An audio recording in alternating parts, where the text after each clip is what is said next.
ஏன்னா நிறைய பேர் வந்து கேட்கறது என்னன்னா, நீங்க பணம் போட்ட பிறகு செடி எத்தனை வரலாம் நாங்க என்ன பண்றதுன்னு கேக்குறாங்க. அது ஒரு தெளிவான விளக்கம் மட்டும் கொஞ்சம் சொல்லிடுங்களா விவசாயிகளுக்கு? எல்லாம் நம்பிக்கை தான். ஒருத்தர் 2 பேர் பண்ற தப்பாலெல்லாம் எல்லாரும் தப்பாயிட மாட்டாங்க. நம்பிக்கை ஒண்டியதுதான். நம்பி பண்ண கரெக்டா தான் இருக்கு. நம்மள மாதிரி எல்லாமே கரெக்டா தான் இருக்கு. எந்த பிரச்சனையும் கிடையாது. எந்த ப்ராப்ளம் இல்ல. உங்களுக்கு மன திருப்தியா இருக்கா? எல்லாம் திருப்தியா தான் இருக்கு. தேவைப்படுறவங்க நம்ம விவசாய மகன் நர்சரியில செடி வாங்கிக்கலாம். ஒரே ஒரு ஃபீட்பேக் சொல்லிடுங்க.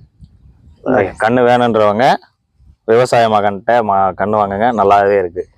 தமிழ்நாடு பண்றதும் எல்லாம் நல்லா பண்ணி தராங்க. தமிழ்நாடு ஃபுல்லாமே கண்ணு வந்து எங்க கிட்ட நாங்க வந்து டெலிவரி கொடுக்குறோங்க. CH5 speed 1 variety. எங்களோட கான்டாக்ட் நம்பர் சொல்றேன். விவசாய மகன் நர்சரி 98 94 08 50 50. மொதல் 60 நாளுக்கு வந்து கண்ணுக்கு வந்து கேரண்டி நான் தரேங்க. நீங்க தமிழ்நாட்டில் நீங்க எங்க வாங்கினீங்கனாலும் செடி ஐட்டத்துக்கு எந்த நர்சரிக்காரனும் கேரண்டி தர மாட்டாங்க. நான் 60 நாளுக்கு வரைக்கும் உங்க நீங்க வாங்குற